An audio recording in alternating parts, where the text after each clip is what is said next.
Eu passei a vida inteira tentando ser vista pela minha família, e falhei todas as vezes. Não importava o quanto eu me esforçasse, nada era suficiente.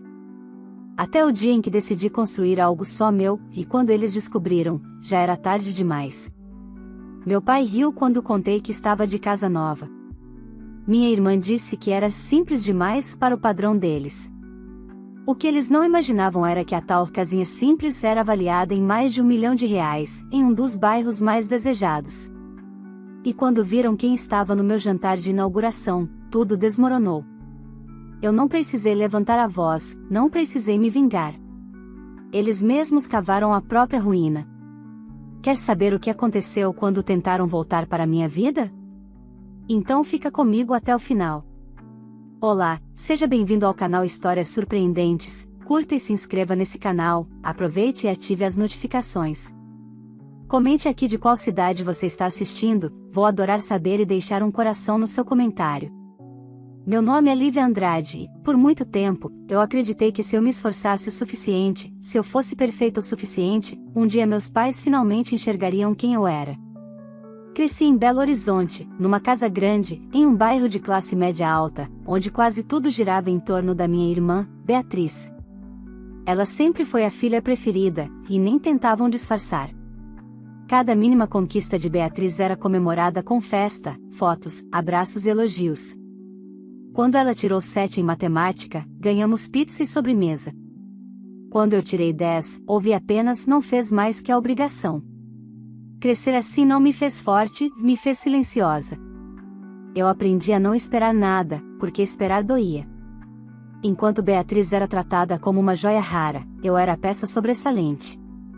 Em aniversários, ela ganhava presentes caros, celulares, viagens. Eu ganhava livros usados ou perfumes abertos. Se eu reclamava, era ingrata. Se ficava quieta, era ignorada. Não havia escolha que me tornasse vista. Com o tempo, percebi que nada mudaria ali, e que o único caminho possível era construir a minha própria vida longe deles. Quando completei 18 anos, saí de casa para estudar arquitetura e urbanismo. Consegui estágio logo no primeiro semestre, depois emprego, depois clientes. Trabalhei madrugadas, feriados e fins de semana. Cada projeto meu era uma cicatriz sendo costurada. Enquanto Beatriz trocava de curso universitário como quem troca de sapatilha e vivia pedindo dinheiro aos meus pais, eu construí minha carreira tijolo por tijolo. Aos 28 anos, abri minha própria empresa. Aos 30, já tinha uma carteira de clientes consolidada, reconhecimento na minha área e dinheiro suficiente para realizar um sonho que eu guardava desde a adolescência, ter a minha própria casa, planejada por mim, nos mínimos detalhes. Por 2 anos, cada centímetro da construção foi acompanhado de perto. O terreno era em Nova Lima, em um dos melhores condomínios fechados, rodeado por mata e com vista para as montanhas. Tudo ali era o contrário da casa onde cresci: silêncio, equilíbrio, liberdade. Não era só uma casa, era o território onde eu finalmente existia. Quando ficou pronta, avaliada em mais de R$ 1 milhão, senti que aquele era o marco definitivo da minha independência emocional. Pela primeira vez, eu não precisava da aprovação de ninguém. Mesmo assim, uma parte de mim, uma parte ferida e antiga, desejava que minha família estivesse lá para ver o que eu tinha me tornado. Preparei tudo para o jantar de inauguração.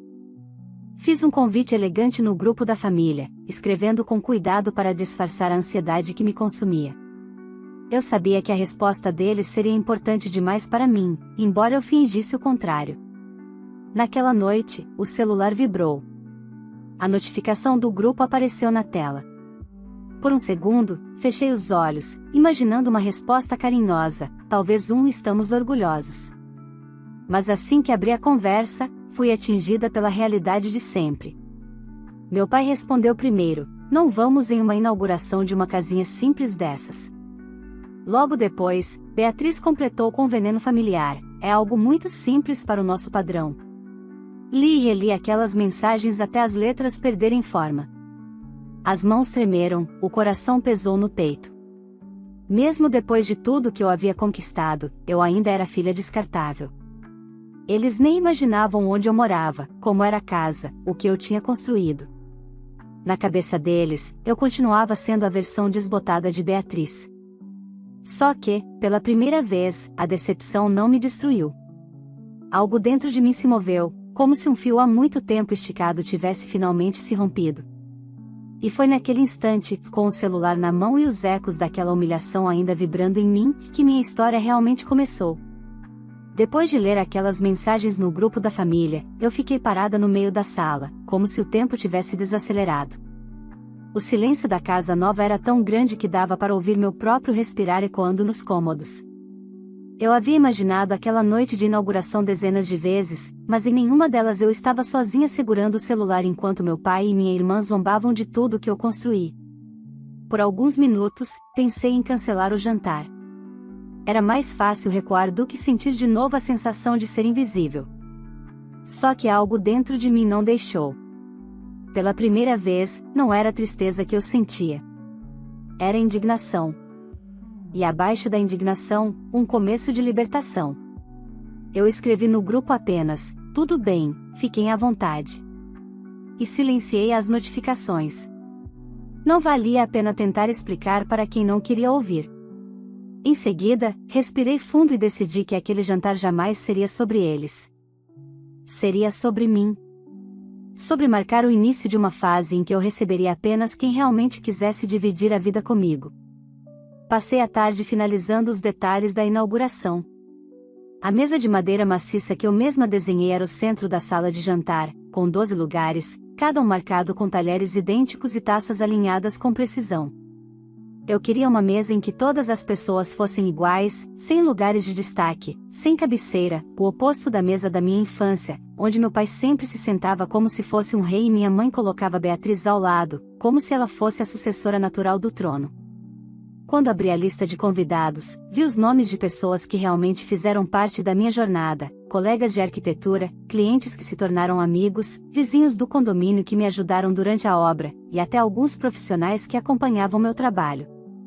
Mas um nome me chamou a atenção, Henrique, dono da empresa de engenharia onde meu pai trabalhava como gerente havia mais de 20 anos. Eu o conheci durante um evento corporativo, trocamos contato para futuras parcerias e ele sempre demonstrou admiração pelo meu trabalho. Eu hesitei por alguns segundos. Não era uma provocação calculada, mas a verdade é que eu não escolheria meus convidados pensando em evitar o desconforto dos meus pais. Escolheria pessoas que realmente queriam estar perto de mim. Enviei o convite para Henrique. Menos de 10 minutos depois, ele respondeu: será uma honra. Vou com minha esposa e meus filhos. Sorri sozinha.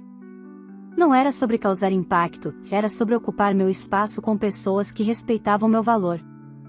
Mas quando publiquei nos stories do Instagram uma foto do arranjo de flores que eu estava montando para a mesa, Henrique respondeu com um emoji de aplausos. Eu agradeci e, impulsivamente, postei uma foto com ele que tiramos em um evento meses atrás, só para anunciar aos meus seguidores que ele também estaria presente no jantar. Nada agressivo, nada que sugerisse provocação. Apenas a verdade. 3 minutos depois, meu celular começou a vibrar. Era o grupo da família. Eu não abri. Deixei vibrar até parar. Enquanto a equipe de buffet começava a montar os aperitivos, eu decidi olhar a conversa, não porque me importava, mas porque eu queria saber até onde eles seriam capazes de ir. Quando abri, enxerguei exatamente o que esperava. Primeiro, uma chuva de mensagens confusas da minha mãe, tentando entender por que eu havia omitido informações e dizendo que eu deveria ter avisado que seria um jantar importante. Depois, meu pai: você postou foto com o Henrique? Está querendo aparecer? Não use meu ambiente profissional para se promover. Beatriz completou com sua ironia costumeira: coitada, está tentando bancar a rica para impressionar os outros. Não respondi. Não valia a pena. Eu me recusei a permitir que destruíssem a noite que eu havia sonhado durante anos. O primeiro carro chegou quando o sol já começava a desaparecer atrás das montanhas. Henrique desceu do veículo com a esposa e 2 filhos adolescentes. Eles não entraram apenas por educação, entraram maravilhados. A cada passo, olhavam para os acabamentos, a piscina de borda infinita, a sala com pé direito duplo. Era exatamente a reação que eu sempre desejei ouvir dos meus próprios pais, mas que nunca aconteceu. Só que naquele momento eu entendi algo profundo: reconhecimento vindo da fonte certa vale mais do que aprovação arrancada de quem não quer oferecer. Outros convidados começaram a chegar, e logo a casa estava cheia. Risos preenchiam os espaços, música suave tocava, crianças corriam para ver a piscina iluminada. Eu caminhava entre eles, apresentando cada cômodo com orgulho genuíno, não um orgulho arrogante, mas um orgulho de quem construiu tudo com as próprias mãos. Em determinado momento, Henrique me chamou de lado, segurando uma taça de espumante. Lívia, você não tem ideia do quanto isso aqui é impressionante. Você é brilhante. Eu sorri, agradecendo, e senti a frase entrar fundo em mim. Não porque eu precisava ouvir, mas porque alguém viu, de verdade. E foi assim, enquanto o jantar acontecia de forma leve e espontânea, que eu percebi: aquela noite estava sendo perfeita justamente porque minha família não estava presente. A ausência deles não era um vazio. Era um alívio. Eu não sabia, no entanto, que aquela seria apenas a primeira faísca do caos que ainda estava por vir. A noite avançava com uma naturalidade tão bonita que parecia cena de filme. As conversas fluíam, as risadas ecoavam, os convidados tiravam fotos na área externa e comentavam sobre a vista das montanhas. Nada ali era forçado. Nada era exibido. Era apenas um encontro de pessoas que estavam felizes por estarem juntas. Eu me senti pertencente, talvez pela primeira vez na vida. Enquanto a equipe do buffet servia os pratos principais, os filhos de Henrique perguntavam curiosidades sobre design de interiores e arquitetura. A esposa dele elogiava os móveis e dizia que cada detalhe parecia ter sido pensado com afeto. Eu explicava orgulhosa, mas tranquila, como se finalmente estivesse colhendo os frutos de uma jornada longa e silenciosa. Foi quando o meu celular, que eu havia deixado em silêncio, começou a vibrar insistentemente dentro da gaveta do aparador. Eu ignorei, mas uma notificação chamou a atenção na tela bloqueada: 67 mensagens não lidas no grupo da família. Por alguns segundos, o passado tentou invadir meu presente, aquele velho mecanismo interno que me fazia sentir medo, como se eu fosse obrigada a me justificar para eles. Mas eu fechei a gaveta sem ler nada. A vida lá fora não merecia um minuto sequer daquela noite. Henrique se aproximou novamente, desta vez com um semblante curioso. Lívia, posso te perguntar uma coisa? Ele disse, em tom amigável. Claro. Seus pais vieram? Não os vi por aqui. A pergunta era inocente, mas me atingiu como um espelho. Senti por um instante a velha vergonha tentar se instalar, aquela sensação infantil de ser a filha que nunca era suficiente. Mas dessa vez, eu não iria encolher. Não vieram. Não quiseram, respondi, firme, sem necessidade de justificativa. Henrique concordou com compreensão, não com pena. Eles não fazem ideia do que estão perdendo, garantiu. Não precisei responder. A verdade estava diante de nós, a casa estava cheia de pessoas que estavam ali porque queriam estar, e era isso que fazia um lar. O jantar terminou, mas ninguém parecia com pressa de ir embora. Alguns convidados migraram para a área externa, onde uma lareira ecológica aquecia o espaço. Outras pessoas se sentaram nos sofás da sala para conversar. Os filhos de Henrique colocaram música e começaram a dançar perto da piscina. A casa estava viva, e eu nunca tinha visto tanta vida ao meu redor. Quando o último convidado foi embora, já perto de 2 da manhã, eu permaneci por alguns minutos parada no centro da sala, observando tudo.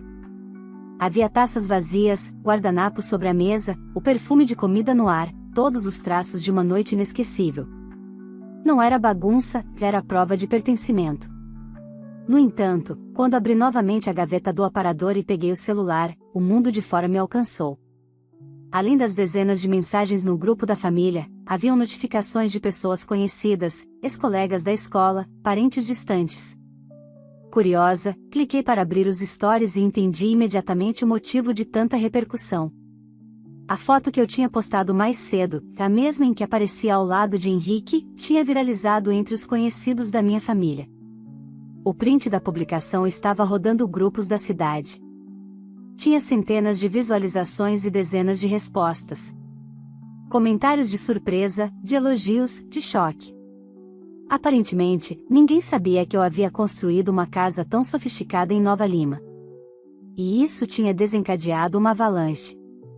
Depois de alguns segundos de hesitação, abri o grupo da família. As mensagens eram um espetáculo de desespero, indignação e dissimulação. Mãe, por que você não disse que seria um jantar importante? Pai, isso vai nos prejudicar.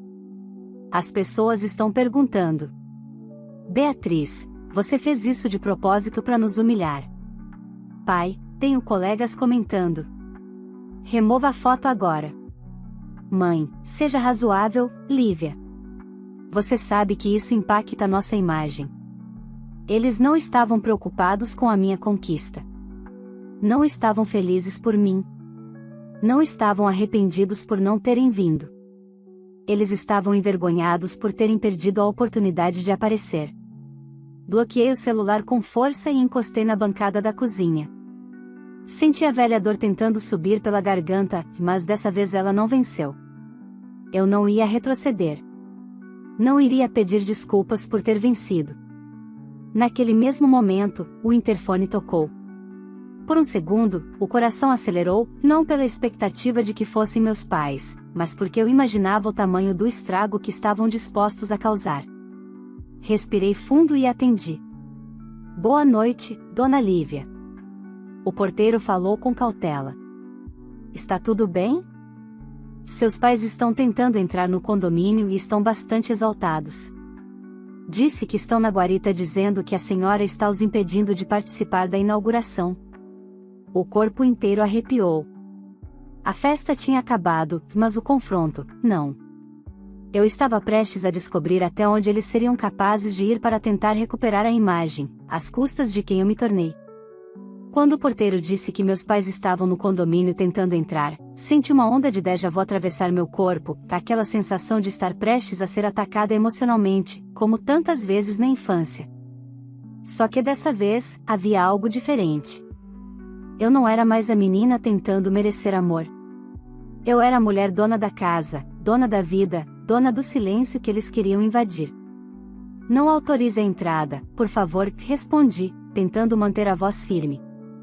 O porteiro hesitou, como quem teme entrar em um conflito familiar. Entendo, Dona Lívia. Mas eles estão dizendo que são seus pais. Estão muito alterados, ameaçando registrar reclamação na administração do condomínio. Fechei os olhos por um instante. Aquilo não era surpresa. Meu pai sempre achou que qualquer espaço lhe pertencia automaticamente. Ele tinha o mundo inteiro como extensão do próprio ego, e eu, por muitos anos, tinha sido propriedade dele, a filha que precisava obedecer para não causar vergonha. Me faça um favor, pedi. Diga que a anfitriã da casa informou que não está recebendo mais visitas hoje, e que não autoriza a entrada deles. Houve silêncio do outro lado. Depois, o porteiro soltou um leve suspiro de alívio, como se eu tivesse assumido a responsabilidade que o libertava da pressão. Eu digo, senhora. Fique tranquila. Aqui ninguém entra sem sua permissão. A ligação se encerrou. Mas eu sabia que aquilo não significava que meus pais iriam embora facilmente.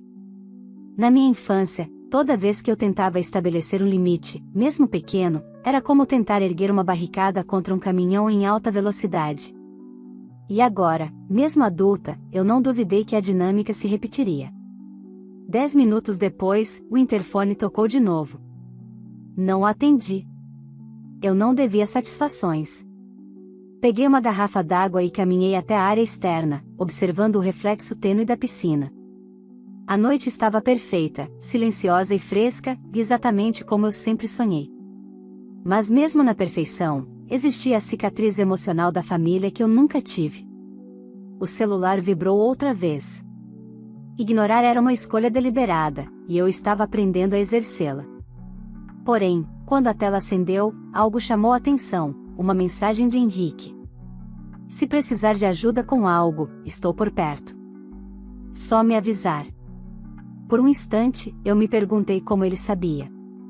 Depois percebi, provavelmente meus pais estavam discutindo na portaria, fazendo escândalo, e a notícia já estava se espalhando entre funcionários e moradores.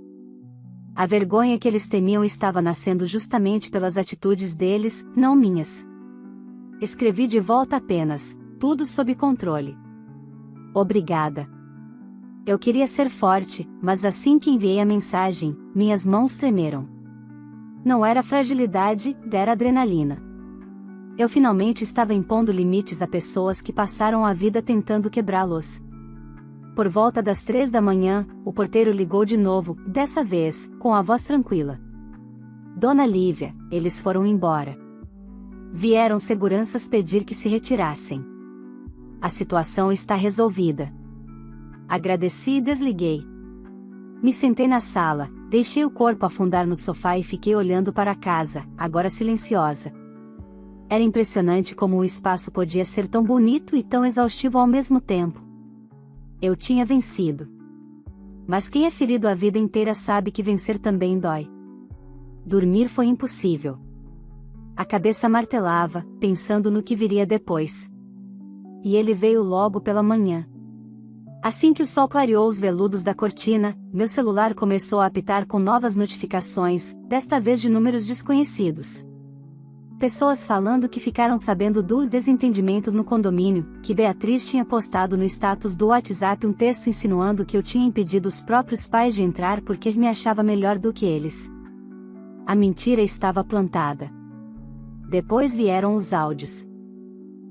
Claramente enviado por engano para mim em vez do grupo em que deveria estar, trazia a voz da minha mãe: essa menina precisa aprender a descer do salto. Está se achando porque fez uma casinha ali, nada demais. Quando ela quebrar a cara, quem ela acha que vai ajudar? Meu pai riu ao fundo. Ela acha que tem o controle agora. Vamos ver até quando. Fechei os olhos enquanto a gravação terminava. Não chorei. Não senti surpresa. Só tive certeza, eles não estavam irados porque foram rejeitados, estavam irados porque perderam o poder sobre mim. Passei o dia resolvendo coisas de trabalho, respondendo e-mails, revisando projetos, ocupando a mente. Mas à noite, quando sentei na cozinha com uma xícara de café, a campainha tocou. Não era interfone. Não era porteiro. Era porta. Antes mesmo de olhar pela câmera, eu soube quem era. Minha família sempre bateu à porta não para visitar, mas para invadir. A imagem confirmava, meu pai, minha mãe e Beatriz, parados diante da minha casa, como se tivessem direito sobre ela. Eu respirei fundo, e caminhei até a porta. Naquele instante, eu ainda não sabia, mas a conversa que estava prestes a acontecer seria o divisor de águas da minha vida. Ao ver minha família parada diante da porta, senti um frio percorrer o corpo. Não era medo, era o pressentimento de que uma guerra emocional estava prestes a começar. Durante anos, cada discussão terminou com eu voltando para o meu lugar de filha obediente. Mas naquela noite, diante da porta blindada da casa que construí com minhas próprias mãos, eu sabia que o ciclo finalmente teria um fim. Abri a porta apenas o suficiente para não bloquear minha saída de vista. Meu pai deu o primeiro passo para dentro, como se fosse óbvio que poderia entrar, mas eu encostei o corpo na lateral da porta, criando uma barreira silenciosa. O que vocês querem? Perguntei, com a voz neutra, nem hostil, nem receptiva. Minha mãe forçou um sorriso artificial, daquele que ela usava quando queria manipular alguém. Ah, Lívia, para com isso.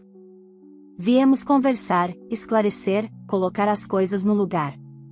Você exagerou demais ontem. Meu pai completou com irritação mal disfarçada, aquele comportamento na portaria foi vergonhoso. Você nos expôs. Eu quase soltei uma risada.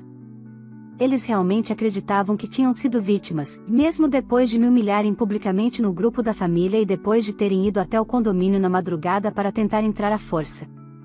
Eu não fiz nada além de proteger meu espaço, respondi. Beatriz bufou, cruzando os braços.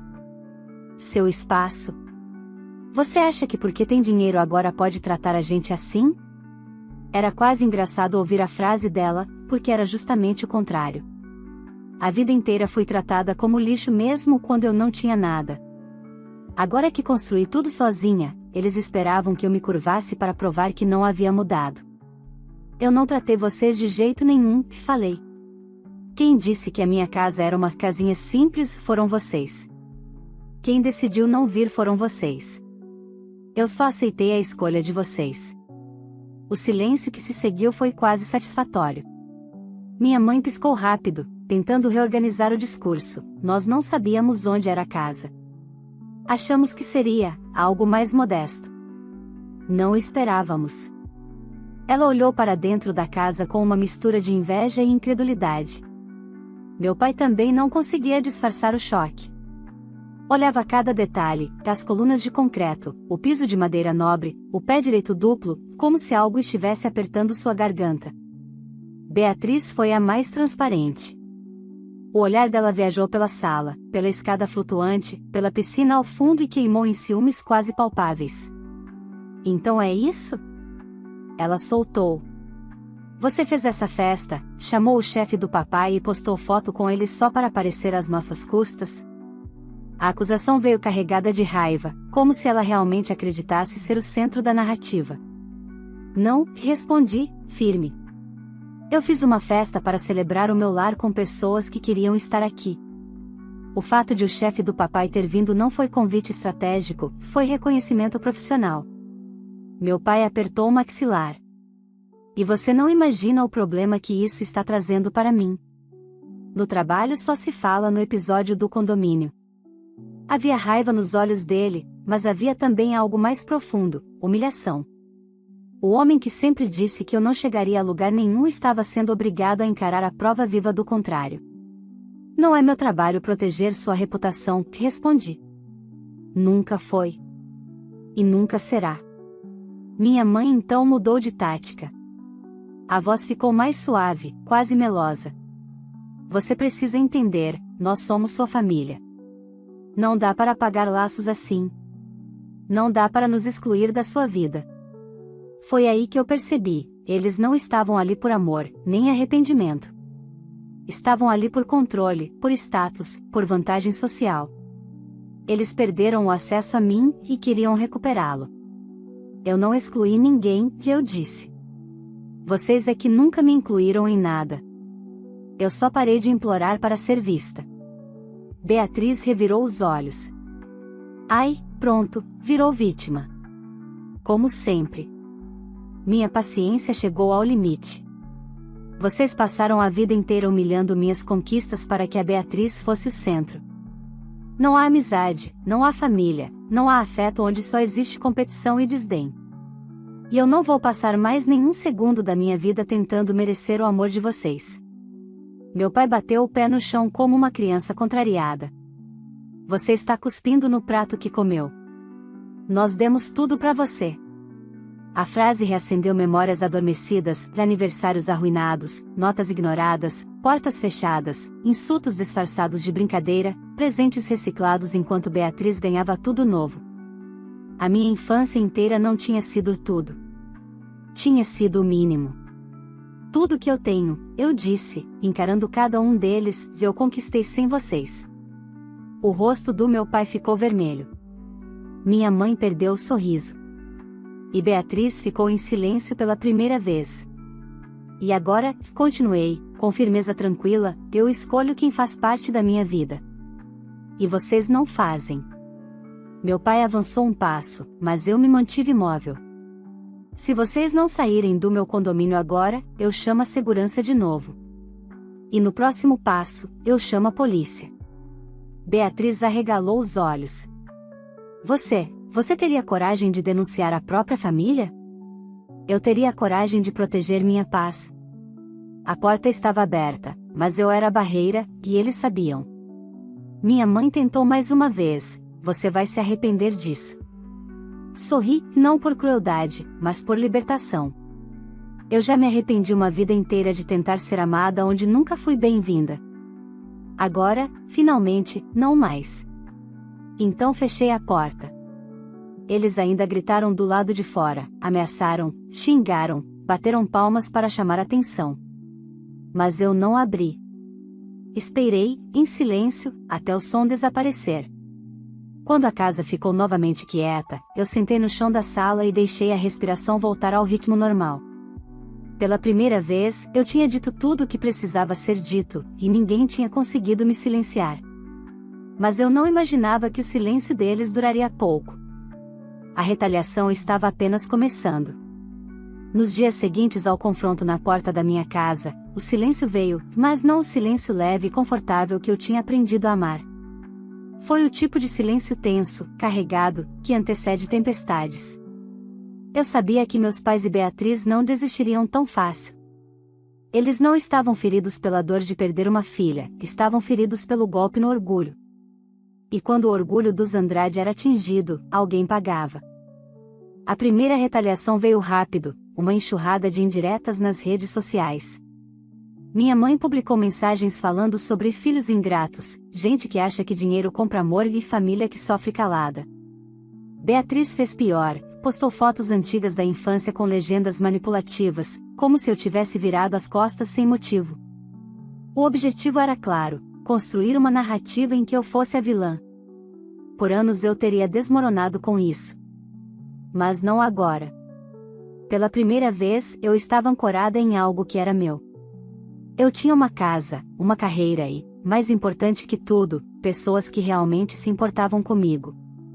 Mesmo assim, quando comecei a receber mensagens de colegas de profissão e conhecidos perguntando o que estava acontecendo, senti um aperto no peito. Meus pais estavam tentando me destruir socialmente, assim como tentaram me diminuir emocionalmente durante toda a vida. Foi aí que Henrique me ligou. Lívia, eu estou sabendo do que está acontecendo. A voz dele era grave, preocupada. Seu pai está espalhando histórias no trabalho, tentando controlar o estrago. Mas no meio disso, ele está fazendo o papel de ridículo. Aqui ninguém está do lado dele. Por um momento, eu não soube o que responder. Parte de mim quis pedir desculpas por estar causando transtorno, como se eu fosse responsável pelo comportamento dos outros. Mas respirei fundo e rompi o padrão: eu não tenho culpa da forma como eles escolheram reagir, Henrique. Eu não fiz nada além de viver minha vida. Eu sei. Ele disse com firmeza. Só queria que você não se sentisse sozinha nisso. Sozinha? A palavra ecoou dentro de mim. Pela vida inteira eu me senti sozinha, sempre rodeada por pessoas que não me enxergavam. Agora, pela primeira vez, eu estava cercada por pessoas que me viam, e eu não sabia muito bem como lidar com isso. Agradeci pela ligação e desliguei. E então algo muito simples aconteceu, quase banal: eu comecei a chorar. Não era tristeza. Não era raiva. Era alívio. Eu estava chorando pelo peso que eu carreguei por anos sem perceber, e pela leveza que estava tomando o lugar dele. A tempestade continuou lá fora. Meu pai, ferido no ego, entrou em conflito no próprio trabalho. Alguns colegas, os mesmos que sempre o bajularam, agora zombavam pelas costas do episódio no condomínio. O escândalo que ele temia se tornou real, não por culpa minha, mas por causa dele. Minha mãe, que sempre viveu da imagem social impecável, começou a ser excluída de almoços, encontros, aniversários. Pessoas comentavam: como deixou a própria filha de lado desse jeito? A reputação que ela tratava como joia começou a ruir. Beatriz, essa sofreu de um jeito diferente. Acostumada a ser o centro, percebeu que, fora do universo controlado da família, ela não era tão especial assim. Sem espelhos que refletiam grandeza, ela virou só mais uma. E a inveja a consumiu. Nenhum deles me procurou para pedir desculpas de verdade. Nenhum quis reconhecer o que fez.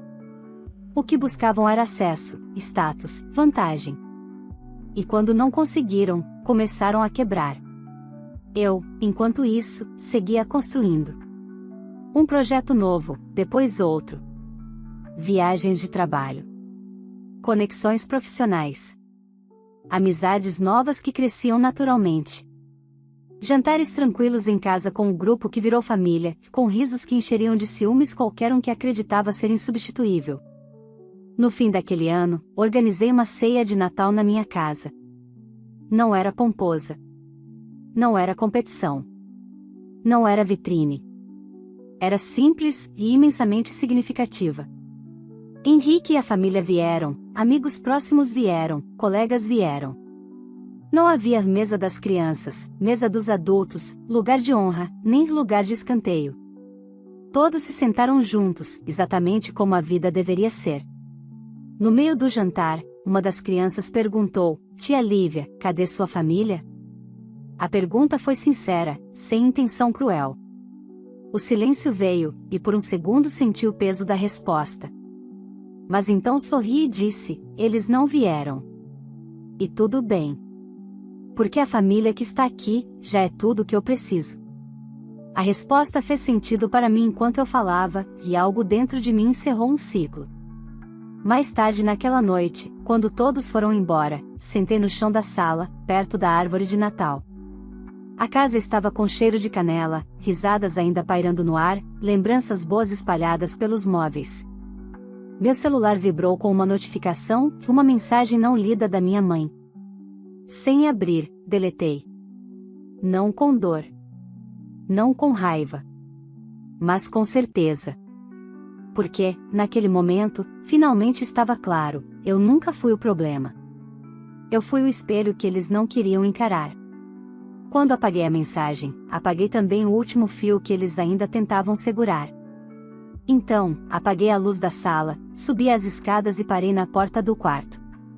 Antes de entrar, olhei para trás uma última vez, não para ver se algo estava faltando, mas para confirmar que tudo estava no lugar. E estava. Eu tinha 30 anos, uma casa, uma carreira, paz e, pela primeira vez na vida, um lar que eu escolhi, não um que me tolerava. Algumas pessoas dizem que o tempo cura tudo. Eu não acredito nisso. O tempo não cura, o tempo revela. E com o tempo, eu revelei quem realmente era. E eles revelaram quem sempre foram. Eu não reatei com meus pais. Não reatei com Beatriz. E isso não foi uma perda. Foi liberdade. Se você acompanhou essa história até o final, eu quero te agradecer de verdade. Agora me conta uma coisa, se estivesse no lugar dessa filha, você teria coragem de fazer o mesmo? Teria forças para se afastar de quem só te machuca, mesmo que seja a própria família?